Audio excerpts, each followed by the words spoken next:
Innal hamdalillah nahmaduhu wa nasta'inuhu wa nastaghfiruh wa na'udzu billahi min shururi anfusina wa min sayyiati a'malina. May yahdihillahu fala mudilla lahu wa may yudlil fala hadiya lahu. Asyhadu an la ilaha illallah wa asyhadu anna Muhammadan abduhu wa rasuluh la nabiyya ba'da. Allahumma shalli ala sayyidina Muhammadin wa ala alihi wa sahbihi ajma'in. Amma ba'du.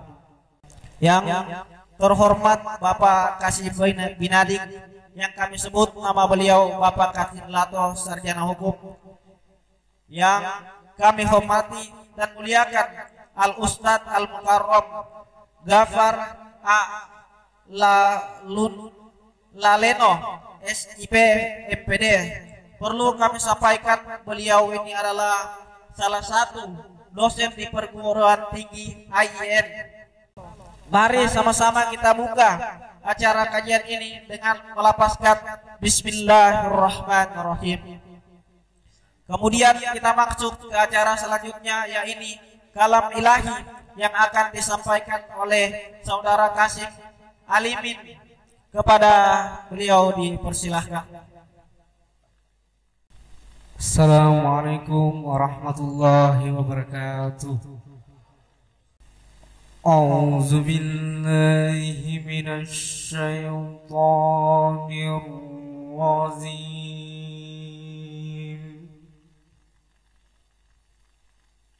Bismillahirrahmanirrahim.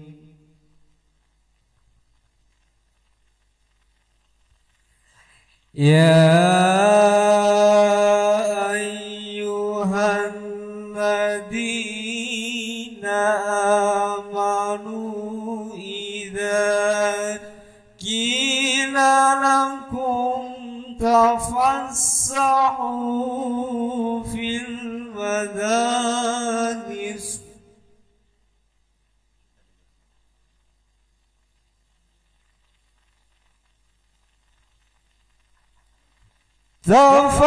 tafassahu fil madaris fafsahu yafsahillahu lakum.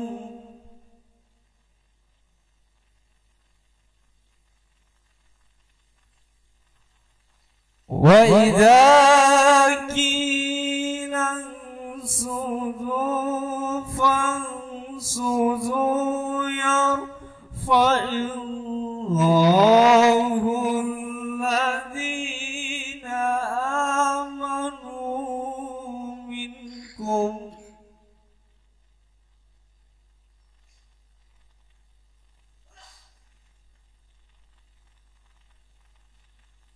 وَالَّذِينَ أُوتُوا الْعِلْمَ دَرَجَاتٍ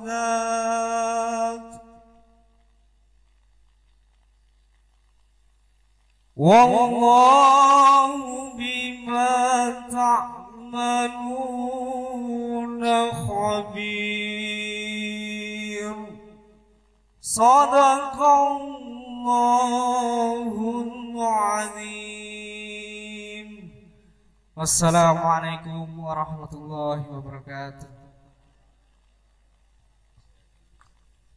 Sadaqallahul azim, maha benar Allah dengan segala firman-Nya.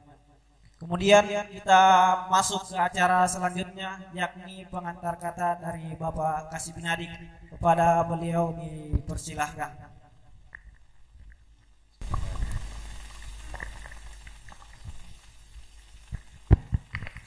Bismillahirrahmanirrahim. Assalamualaikum warahmatullahi wabarakatuh. Alhamdulillahirrabbilalamin. Salatu wassalamu ala rasulillah Mustafa wa ala alihi wa sahbihi ajma'in, amma ba'du. Yang sama-sama kita hormati, kita muliakan Al-Mukarram Ustadz Abdul Ghafar Sama seperti tadi yang disebutkan oleh MC, beliau adalah salah satu pengajar di Fakultas Tarbiyah IAIN Sultan Amai Gorontalo. Kemudian yang kami hormati juga tim yang atau rombongan yang bersama-sama dengan beliau.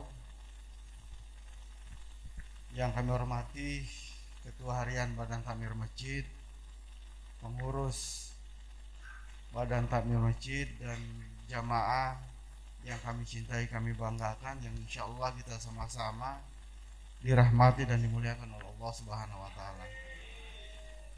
Bersyukur kita kepada Allah Subhanahu wa Ta'ala dengan ucapkan alhamdulillah. Kemudian kita bersalawat kepada Rasulullah sallallahu alaihi wasallam. Allahumma shalli. Jamaah yang dirahmati oleh Allah Subhanahu wa Ta'ala, beberapa hal yang perlu kami sampaikan pada kesempatan ini. Yang pertama adalah kegiatan besok hari Sabtu.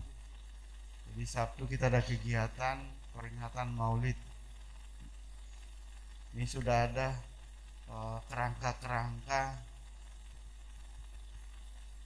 untuk kegiatan pada malam hari sampai dengan siang hari. Jadi mulai kita hari Jumat ba'da maghrib terus sampai dengan pagi. Kemudian ada pergeseran kegiatan untuk kajian yang tadinya dilaksanakan setiap hari Selasa, ini kita geser ke hari Senin karena memang ada beberapa pertimbangan terkait dengan kegiatan tersebut. Kemudian yang hari Senin itu digeser ke hari Selasa, sehingga baik itu kajian agama atau kajian kitab, kemudian ceramah umum seperti hari ini itu dilaksanakan di posisi para jamaah, para warga binaan melaksanakan puasa sunnah Senin Kamis. Itu yang kemudian menjadi pertimbangan kami. Mudah-mudahan bisa diikuti dan mudah-mudahan juga kegiatan besok itu bisa berjalan dengan baik. Saya kira saya tidak berpanjang lebar karena waktunya untuk Pak Al-Mukarram ya, Bapak Abdul Ghaffar. Jadi beliau nyantri di Pondok Pesantren Agim. Jadi guru beliau adalah Agim. Hadir bersama kita. Beliau orang Gorontalo tetapi baru 2 bulan di Gorontalo, lebih banyak di Kepulauan Jawa sana. Saya kira itu, sekian, terima kasih. Assalamualaikum warahmatullahi wabarakatuh. Waalaikumsalam warahmatullahi wabarakatuh. Sama-sama kita dengarkan arahan dari Bapak Kasih bin Adik. Kemudian kita masuk ke acara selanjutnya, yakni kuliah 7 menit yang akan disampaikan oleh saudara Dedi Supriyadi. Kepada beliau dipersilakan.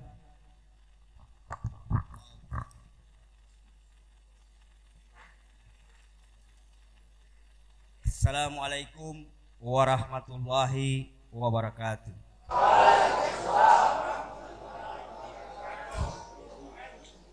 Alhamdulillahirabbil alamin. Wassalatu wassalamu ala Rasulillah Mustafa sallallahu alaihi wasallam wa ala alihi washabihi ajmain. Amma ba'd. Asyhadu an la ilaha illallah wahdahu la syarika lah wa asyhadu anna Muhammadan abduhu wa rasuluh. Allahumma shalli wa sallim wa barik ala sayyidina Muhammad wa ala ali sayyidina Muhammad. Pertama-tama marilah kita panjatkan puji syukur kehadirat Allah Subhanahu wa taala karena atas izin dan kehendaknya lah kita dapat berkumpul di masjid yang penuh barokah ini, Masjid At-Tawbah Lapas Rasulullah. Salawat dan salam senantiasa tercurahkan kepada junjungan kita Nabi Muhammad Rasulullah sallallahu alaihi wasallam. Insyaallah curahan rahmat dan syafaatnya akan mengalir kepada seluruh umatnya, khususnya dan utamanya kita yang berada di tempat ini. Amin. Yang terhormat Bapak Kasdi Lato Saudaraku selaku Kasih Binani Lapas Rasulullah yang sama-sama kita muliakan Ustadz Al-Mukarram Bapak Abdul Ghaffar yang Kami hormati Ketua Harian Badan Tanggul Masjid Lapas Kelas 2 Gorontalo beserta jajarannya. Yang saya hormati Koordinator Bidang Dakwah yang insya Allah akan bebas pada akhir bulan ini. Terima kasih Pak atas segala pengorbanan dan ilmu yang telah Bapak berikan kepada kami. Amin.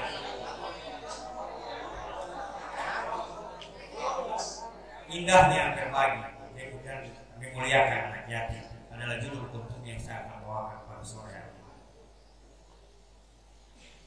Allah Subhanahu wa taala berfirman dalam surat Al-Maun ayat 1 sampai dengan 7. A'udzu billahi minasyaitonir rajim. Bismillahirrahmanirrahim. Ara'aital ladzi yukadzdzibu bid-din fadzalikal ladzi yad'ul yatim wa la yahuddu 'ala ta'amil miskin fawailul lil musallin alladzina hum an salatihim sahun alladzina hum yura'una wa yamna'una al-ma'un. Shadaqallahul azim. Yang artinya, tahukah kamu orang yang mendustakan agama, maka itulah orang yang menghardik anak yatim dan tidak mendorong memberi makan orang miskin. Maka celakalah orang yang sholat, orang yang lalai terhadap sholatnya, yang berbuat riya dan enggan memberi bantuan. Jamaah Masjid At-Taubah yang saya cintai, Allah Subhanahu wa taala sangat menekankan dalam ayat ini agar kita tidak menghardik anak yatim, apalagi sampai menyakiti perasaan mereka, apalagi sampai melukai fisik mereka, agar kita tidak termasuk dalam orang-orang yang mendustakan agama. Saya akan berkisah tentang Rasulullah SAW. Suatu pagi yang cerah, tepat pada tanggal 1 Syawal di kota Madinah, tepat Idul Fitri. Sebagaimana kebiasaan Rasulullah untuk mengitari perkampungan, tiba-tiba Rasulullah terhenti di sebuah lapangan. Ia melihat seorang anak kecil duduk sendirian dengan pakaian yang kusut, kulitnya hitam, badannya kurus. Sementara di sampingnya terdapat beberapa orang anak-anak sedang bermain bersukaria sambil memegang makanan di tangan mereka. Melihat kejanggalan ini, Rasulullah SAW datang dan menghampirinya serta menyapanya. Wahai anakku, ada apa denganmu? Kenapa engkau tidak ikut bermain bersama mereka? Anak itu menatap wajah Rasulullah SAW yang dipenuhi dengan cahaya kemuliaan. Ya Rasulullah, ayahku telah meninggal dalam peperangan yang dipimpin olehmu. Ibuku telah menikah lagi dan suaminya telah mengajaknya pergi untuk meninggalkanku. Sambil mengusap air mata dengan punggung tangannya, ia melanjutkan perkataannya, Aku ingin sekali bergabung bermain bersama mereka, tapi pakaianku tidaklah pantas. Perutku lapar. Aku tidak memiliki rumah sebagai naunganku dari hujan dan panas. Aku tidak memiliki apa-apa lagi ya Rasulullah di dunia ini. Air mata Rasulullah pun jatuh. Sambil merangkul dan memeluknya, Rasulullah mencoba menghiburnya. Wahai anakku, aku pun telah kehilangan ayah dan ibuku semasa umurmu. Maukah engkau, Fatimah, menjadi kakakmu dan Aisyah menjadi ibumu? Singkat cerita, Rasulullah mengajaknya ke rumah dan berkata kepada Aisyah, wahai Aisyah, ini adalah anak kita. Mandikanlah ia, berilah ia pakaian, dan berilah ia makan. Setelah itu biarkan ia bermain. Jamaah Masjid At-Taubah yang saya cintai, Rasulullah telah memberikan contoh kepada kita untuk memuliakan anak yatim. Apa salahnya ketika Allah Subhanahu wa taala membebaskan kita nanti dari sini, kemudian Allah Subhanahu wa taala melapangkan rezeki kita dan melebihkan kita dari kerabat keluarga kita. Kita dapat membantu keluarga kita yang berada dalam kesusahan. Kita dapat memberi makan para fakir miskin dan anak yatim yang berada di panti asuhan. Apalagi kita sampai dapat mengadopsi mereka. Siapa yang akan tahu anak yang kita adopsi itu akan membawa berkah dan rahmat dalam keluarga kita? Siapa yang akan tahu ketika Allah Subhanahu wa taala berkehendak menjadikan anak itu anak yang soleh, yang dapat berbakti kepada kedua orang tuanya dan mendoakan kita di yaumil akhir nanti. Ketahuilah jamaah Masjid At-Taubah yang saya cintai, ketika kita dengan tulus dan ikhlas memberikan bantuan kepada para fakir miskin, Allah Subhanahu wa taala berada bersama-sama mereka, menyaksikan dan menerima apa yang telah kita berikan kepada mereka. Terakhir dari saya, ada sebuah kalimat yang sangat menginspirasi dan memotivasi saya untuk tetap selalu bersabar dan bersyukur dengan ujian yang Allah Subhanahu wa taala berikan kepada saya. Kalimat itu adalah, manusia yang hebat itu akan terlahir dengan ujian yang hebatkan juga. Wabillahi taufiq wal hidayah. Wassalamualaikum warahmatullahi wabarakatuh. Sama-sama telah kita dengarkan kuliah 7 menit yang disampaikan oleh saudara Dedi Supriyadi. Semoga kita dapat mengambil faedah dari apa yang disampaikan beliau dan lebih memuliakan anak yatim. Kemudian kita masuk kepada acara inti tausiah yang akan disampaikan oleh Al-Ustadz Al-Mukarram Ghafar A. Laleno SI SIP MPD. Kepada Al-Ustadz dengan hormat dipersilahkan. Ahmaduhu wa nusalli wa nusallimu ala rasulihil karim, amma ba'd. Yang saya hormati Kalapas kelas 2A Kota Gorontalo, Bapak Indra Setiabudi Mokoago, BCIP Sarjana Sosial atau yang mewakili, Bapak Kasih Binadik Lapas kelas 2A Gorontalo, Bapak Kasdin Lato Sarjana Hukum. Sesungguhnya kebahagiaan, kesuksesan seluruh manusia, dunia akhirat, Allah tetapkan bila saja manusia itu mentaati perintah Allah dan sunnah Nabi di zamannya. Bila saja manusia itu menyempurnakan perintah Allah, sunnah Nabi di zamannya, sesungguhnya dia sedang menyempurnakan kebahagiaannya di dunia dan di akhirat. Barang siapa merusak perintah Allah, merusak sunnah Nabi di zamannya, sesungguhnya dia sedang merusak kebahagiaannya di dunia yang sementara dan di akhirat yang selama-lamanya. Di akhirat nanti ada orang-orang yang meminum khamar. Insya Allah semua kita minum khamar, amin, di sorga. Namun ada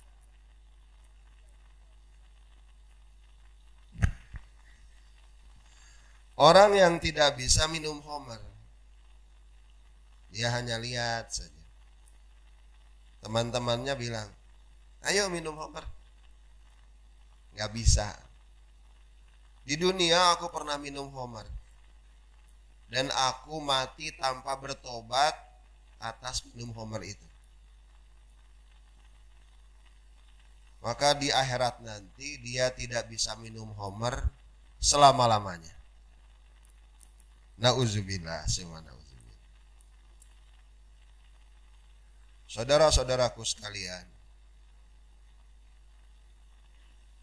Allah Subhanahu wa taala menciptakan manusia dengan sesempurna bentuk. Allah ciptakan manusia ini dari sumber-sumber penciptaan alam semesta. Apa saja? Allah ciptakan manusia ini dari tanah. Ini ada pada badan kita. Yang kedua, Allah Subhanahu wa taala menciptakan badan kita ini, jasad kita ini dari udara. Ada rongga-rongga di badan kita, diisi dengan udara-udara. Dan Allah ciptakan badan kita ini dari penciptaan air. Dan yang ketiga, Allah ciptakan manusia ini dari api juga. Ada unsur api dalam diri manusia, sehingga dia merasa panas. Ulama katakan, apa unsur air pada diri manusia? Unsur air pada diri manusia ini adalah air mani. Ini unsur air pada diri manusia. Keinginan menunaikan nafsu birahinya. Inilah unsur air pada diri manusia.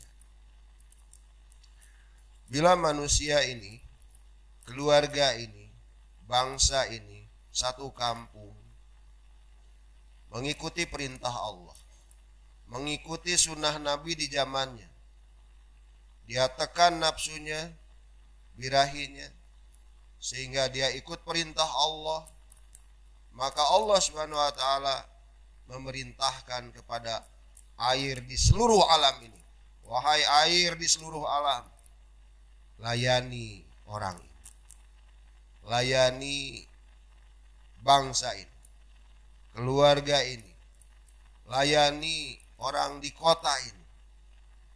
Namun bila satu orang atau sekelompok orang mengumbar nafsu birahinya, tidak ikut perintah Allah, tidak ikut sunnah Nabi di zamannya, maka Allah Subhanahu wa taala akan perintahkan, wahai air di seluruh alam ini, binasakan manusia ini, binasakan kampung ini, binasakan kota ini, binasakan bangsa ini.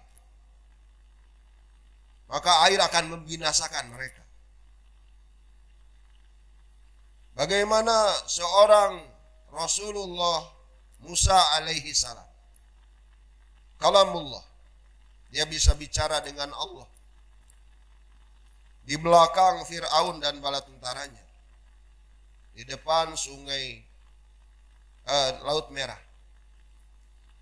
Kaumnya berkata, Musa, sebelum ada engkau kami masalah, setelah ada engkau kami dapat masalah lagi. Di belakang kematian, di depan kematian. Nabiullah Musa alaihissalam, sesungguhnya Allah bersama aku. Allah Subhanahu wa taala perintahkan, Musa, hentakan tongkatmu ke laut.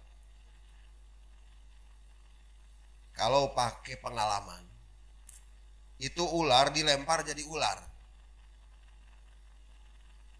Lebih cocok itu dilempar ke Fir'aun, maka dia makan Fir'aun dan seluruh bala tentaranya. Cocoknya begitu. Tapi Nabiullah Musa ini nggak pakai pikirannya, nggak pakai pengalamannya. Dia tahu apa perintah Allah, dia dengar, dia taat. Nggak ada hubungannya tongkat sama laut. Pukul, terbentang 12 jalan. Karena 12 Bani Israel, Bani Israel ini ada 12 kaum. Kaumnya mau lewat, masih curiga. Hei Musa, kami ini masih curiga sama ente. Ini kurang ajarnya Bani Israel. Jangan-jangan kau mau celakai kami di sini. Kami mau setiap dinding-dinding laut ini ada jendelanya, sehingga kami bisa melihat kaum yang lain. Baik, ya Allah, ada jendelanya, dibuat jendelanya. Ini kurang ajarnya Bani Israel. Maka dia lewat di situ 12 kaum. Nabiullah Musa juga ada di depan, memimpin. Fir'aun tahu ini jebakan. Cuman dia punya kuda ini tertarik dengan kuda terakhir dari yang ditunggangi Bani Israel. Kudanya kuda betina. Kudanya Fir'aun kuda jantan. Walaupun di stop itu kuda itu nggak mau juga, tetap dia turun. Tentaranya lihat rajanya turun, ikut turun juga. Akhirnya dengan laut ini Allah selamatkan Nabiullah Musa dan 600.000 Bani Israel. Dengan laut yang sama Allah benamkan Fir'aun dan seluruh bala tentaranya. Kecuali satu orang. yang menyaksikan dan menjadi saksi dari peristiwa ini. Siapa dia? Pasukan Firaun yang hari itu iseng. Dia pakai bajunya seperti baju Nabi Musa. Pakaiannya kayak pakaian seorang nabi. Padahal dia pasukan. Allah suka dengan pakaian. Allah tidak benamkan dia. Gara-gara ikut sunnah pakaiannya Nabi Musa alaihissalam. Saudara-saudaraku yang mulia, itu kan Nabi, Pak. Ada enggak orang biasa? Ada. Umar bin Khattab radhiyallahu an. Dia adalah seorang manusia biasa. Waktu itu Mesir telah ada di dalam kekuasaannya Madinah. Sungai Nil pasang surut. Datanglah gubernur, mengirimkan gubernur Mesir menyampaikan surat, Sungai Nil telah surut. Dulu bila Sungai Nil surut, maka kami akan buat satu perayaan Miss Mesir, bukan Miss Universe.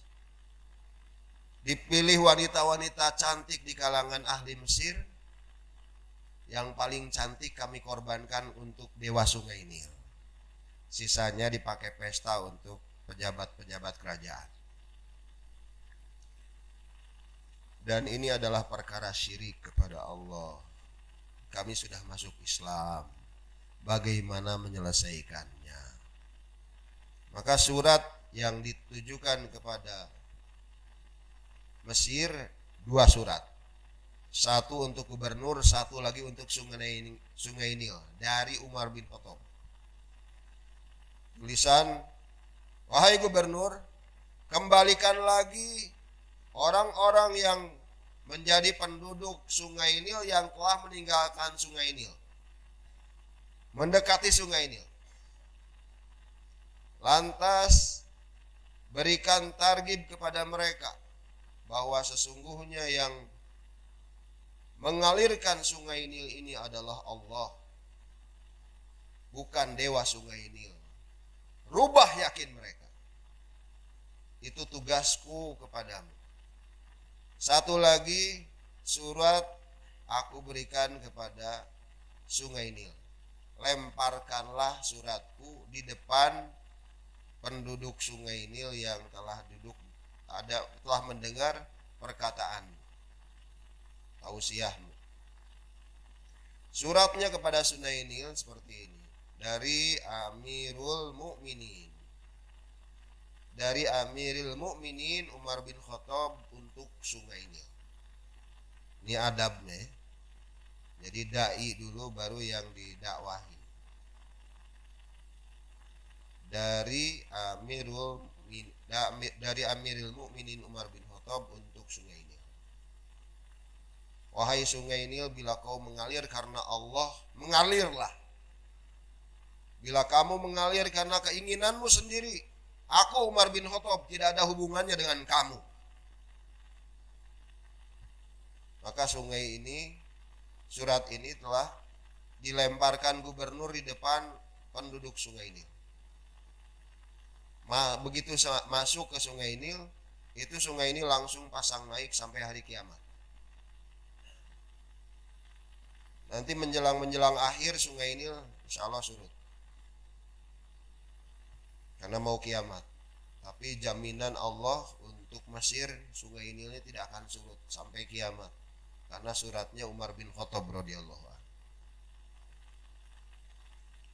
Saudara-saudaraku yang mulia, kita tarik ke belakang. Siapa orang-orang ini?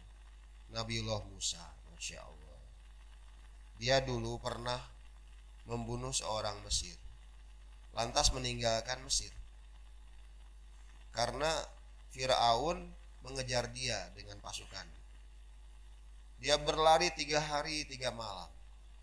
Seorang nabi ini bisa berlari 3 hari 3 malam Karena dia kekuatannya 40 ahli sorga. Satu ahli sorga 100 laki-laki dunia. Tapi bukan laki-laki santri binaan. Bapak-bapak tahu Habib Nurmagomedov, petinju yang tidak terkalahkan itu, orang Rusia. 100 dia. Kalau dia datang ke sini lawan kita kayaknya kita kalah juga. Karena dia biasa latihan sama beruang. Beruang besar dia kalahkan. Gigitan beruang, cakar beruang udah dia nggak rasakan lagi rasa sakit. Itu latihannya hari-hari. Sehingga dia bisa kalahkan orang-orang yang menentang. Jadi seorang nabi ini 4.000-nya dia.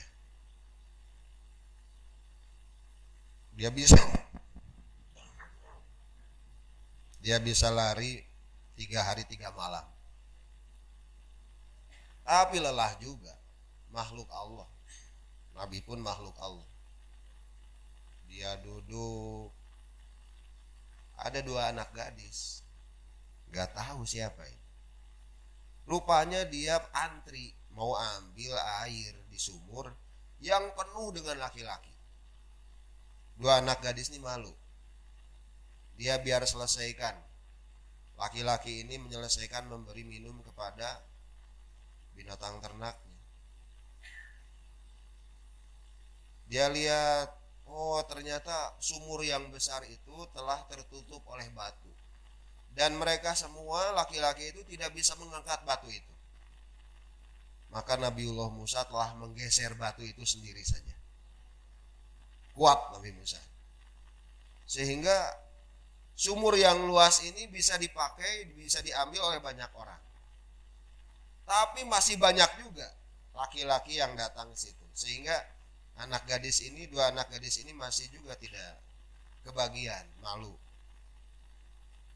Maka Nabiullah Musa bilang, wahai fulana, berikanlah timba kalian. Biar aku yang ambil. Maka diambil timbanya oleh beliau. Diberikan saja. Terus dia duduk lagi. Ini 2 anak gadis ini nggak bawa timba itu, dia diam. Rupanya 2 anak gadis ini suka sama Nabi Musa.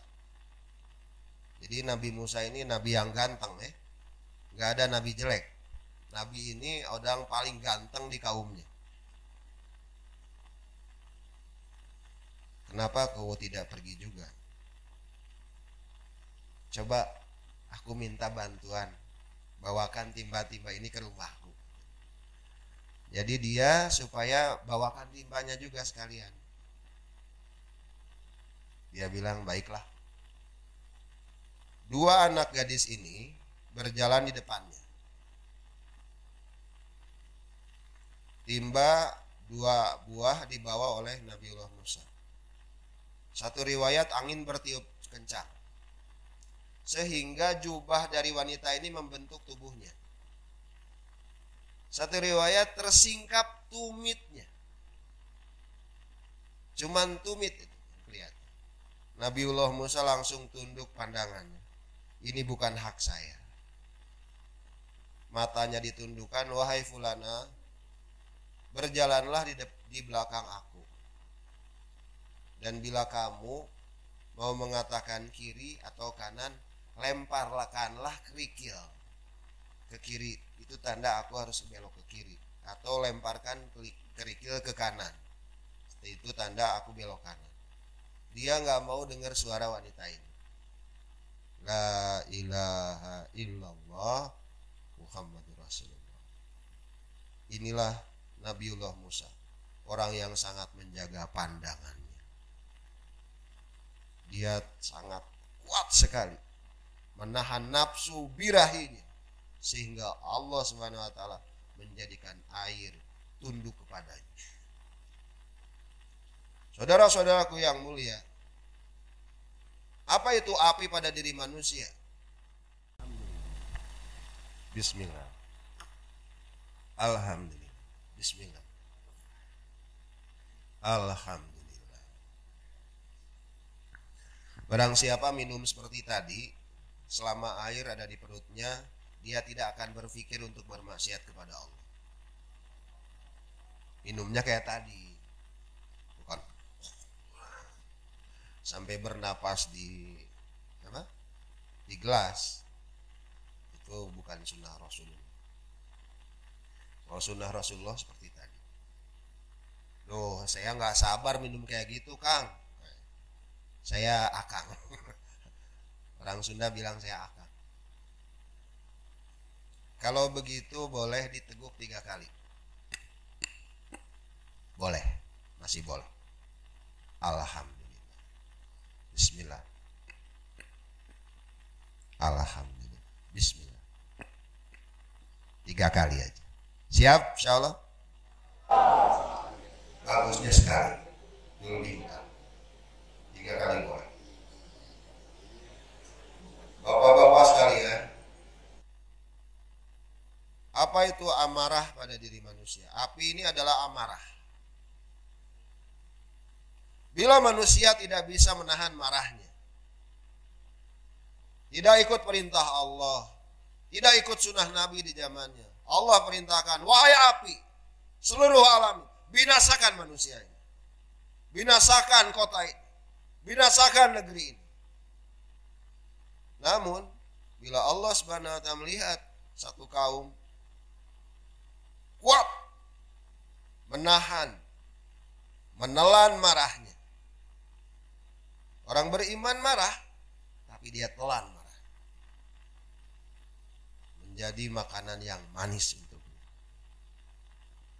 Karena amarah ini bagaikan gunung. Bila kau telan, dia akan menjadi begitu manis seperti kue. Saudara-saudaraku yang mulia, Allah Subhanahu wa taala akan perintahkan, wahai api seluruh alam ini, layani manusia. Berikan kepadanya pelayanan yang baik. Jadilah hamba bagi mereka. Nabiullah Ibrahim alaihi salam ketika dilemparkan ke dalam api, jadi api dibuat sedemikian rupa sehingga menjadi gunung api. Itu kelakuannya orang Babylon. Bapak, itu daun pagar mau dibawa kemana? Ibu, gunung sudah gundul. Aku mau bawa pagar dikil ini. Untuk apa? Bakar Ibrahim. Oh iya ya, bawa. Dia lihat rumahnya, pintunya terbuat dari kayu, diangkat juga daun pintunya. Bapak, itu daun pintu mau diangkat kemana? Bakar Ibrahim. Oh iya, bawa. Mendukung. Ingin membakar Ibrahim. Membentuk satu buah gunung, dibakar oleh 50.000 pasukan Fir'aun untuk menyulutnya. Dikelilingi 50.000. Begitu disulut, yang 50.000 ini dijilat semuanya, mati di situ. Terjadilah masalah. Nabiullah Ibrahim masih di luar. Bagaimana ini menyelesaikan? Maka pada saat itu, Pak, karena teknokrat ini, Namrud ini, yang menyelesaikan masalahnya iblis. Iblis bisik sama Namrud, buat pelontar raksasa. Oh iya, benar. Buat KTP raksasa, dia seorang teknokrat, waktu cepat, Ibrahim sudah siap eksekusi. Al-Gojo, siapkan. Maka Nabi Ibrahim doa keselamatan. Itu dilempar nggak bisa. Sehingga Al-Gojo ini dapat begini. Kalau orang Gorontalo bilang, Fulodu, begitu. Mungkin begitu kalau di Gorontalo. Kalau orang Jakarta ini bego lu merah aja, malu, dipermalukan kamu nggak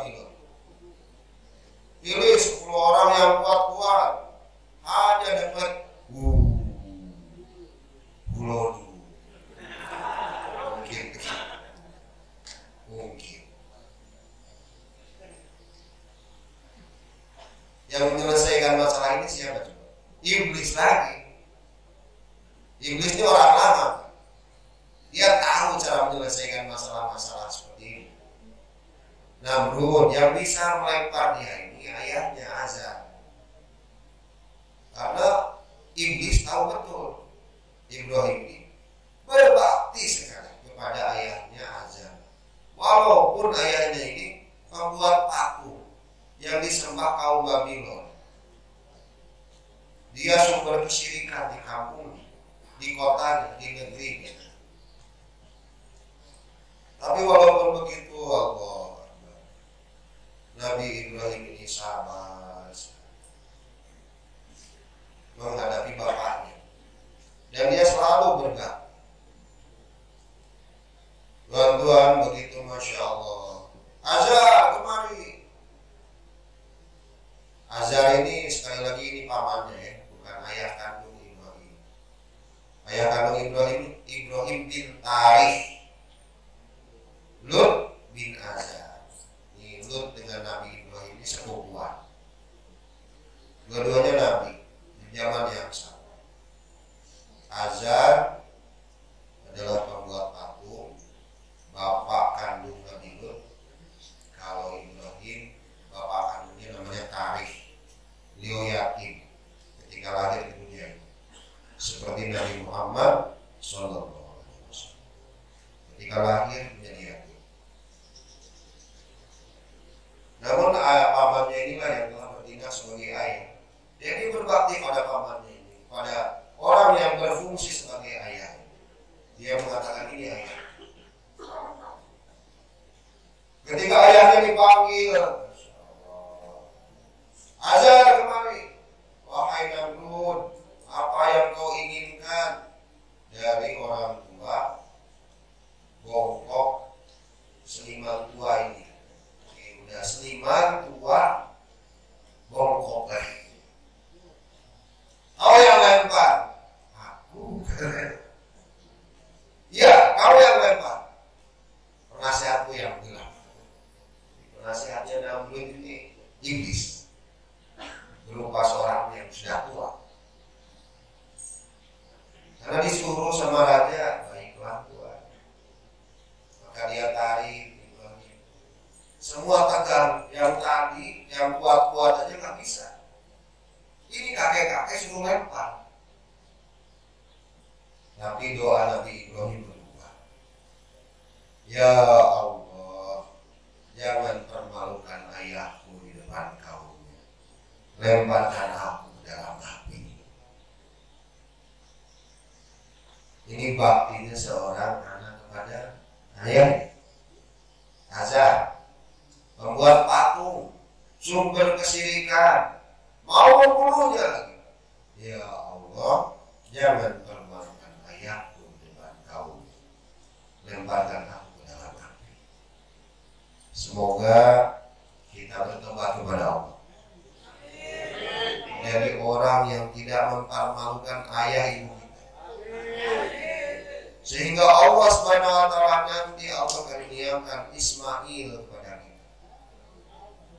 Siapa itu Ismail? Batuk lagi.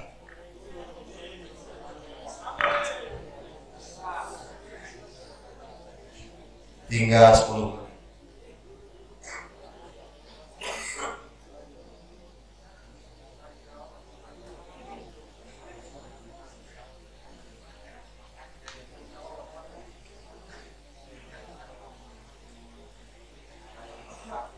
Ya bunaya, ini araftu fil manam, ini abah fardun manana.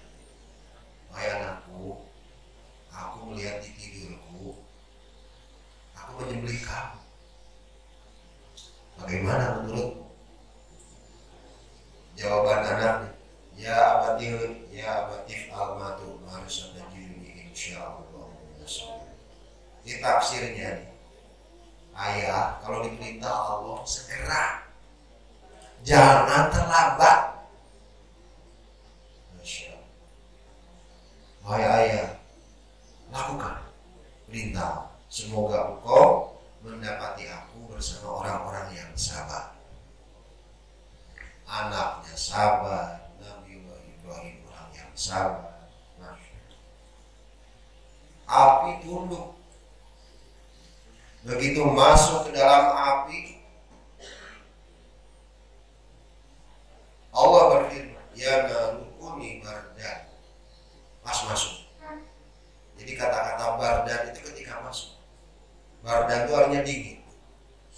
Wahai api, jadilah dingin. Dus. Masya Allah. Nabi Ibrahim hampir mati kedinginan di dalam api. Cuma diteruskan ayatnya, wassalam, yang memberi keselamatan, segar. Jadi taman sorga 40 hari di dalam api. Di taman-taman sorga, buah-buahan sorga dia makan, minum-minuman sorga dia minum. Orang nonton 40 hari 40 malam. Termasuk Namrud. Ingin juga, tapi kepanasan. La ilaha illallah Muhammad Rasulullah. Tunduk. Api jadi pelayan.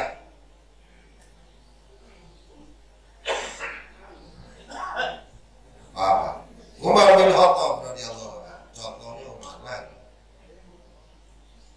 Biasanya orang-orang santri binaan suka Umar bin Khattab. Dia punya tambahan 17. Jadi satu tambahan terkelupas, tidak terbuka. Dia keluar dari Masjid Nabawi. Keluar, matahari bersinar langsung melewati lubang tambalannya yang tidak tertambah yang lepas. Rasa panas di badan Umar. Umar bin Khattab langsung lihat matahari itu langsung redup. Takut sama matanya Umar bin Khattab.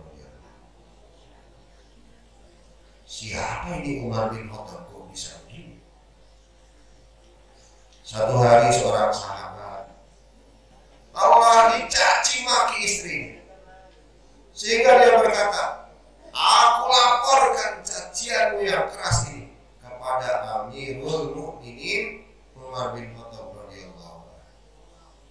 Takut istrinya, main lapor kamu, awas kamu, saya lapor, pergi.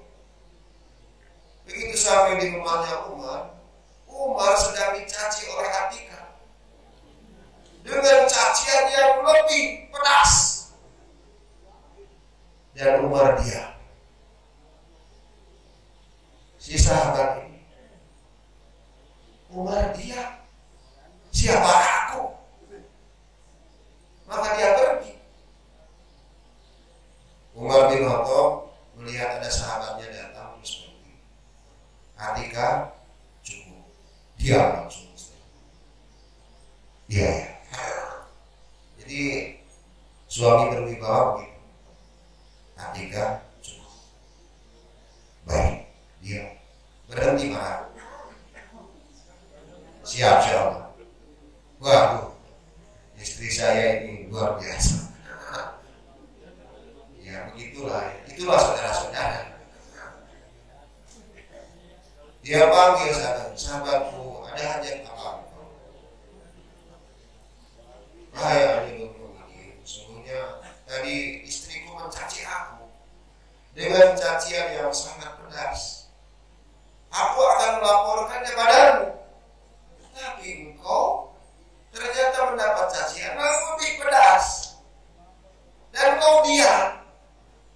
Lantas siapa aku? Umar bin Khattab berkata kepada sahabat, wahai sahabatku, sesungguhnya istri kita lah yang telah mengandung anak-anak kita. Dia yang telah menyusukan anak-anak kita. Istri kita lah yang mengandung anak-anak kita. Dia yang telah menyusui anak-anak kita. Dia yang telah mencucikan baju kita. Dia telah membuat roti untuk kita dan anak-anak kita. Hendaklah engkau memaklumi mereka. Siap maklum sama istrinya? Capek. Kalau dia marah, dengar saja. seperti Umar bin Khattab radhiyallahu anhu. Siap insyaallah. Nanti kan Bapak pulang. Coba jangan marah-marah lagi. Nanti dibakar api Bapak. Tapi kalau kita disabar, api ini taat. Tinggal dua lagi. Tanah sama angin. Waktu 5 menit. Gimana ini?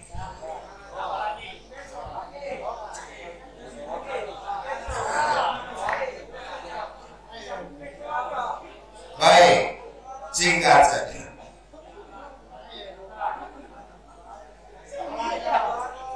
Air lagi. Allah kalau suka mengamputasi satu provinsi habis, satu kota habis. Allah suka karena mereka mengumbar nafsu birahi.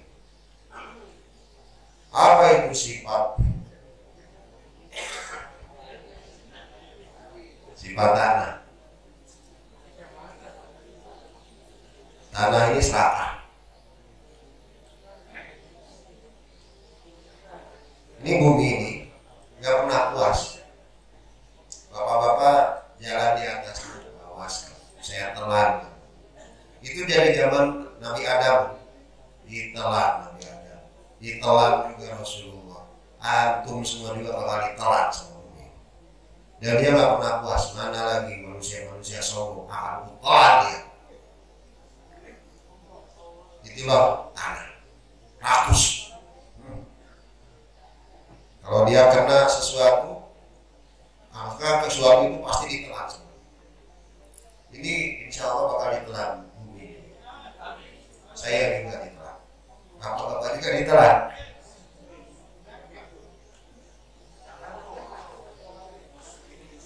Itulah sifat tanah.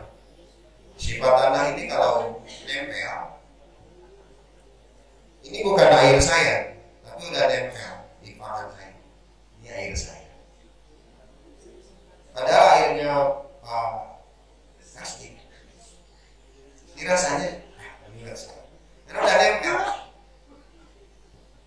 Dia nempel sama anak, nggak mau lepas dari anak. Nempel sama istri, nggak mau keluar jalan Allah Subhanahu Wa Taala. Pengennya sama istri. Nempel sama istri orang, dianggap istri dia juga. Inilah sifat tanah, serakah. Nempel sama uang, rasanya uang dia, padahal bukan uang dia. Sifat roti. Itu yang saya tahu kalau roti.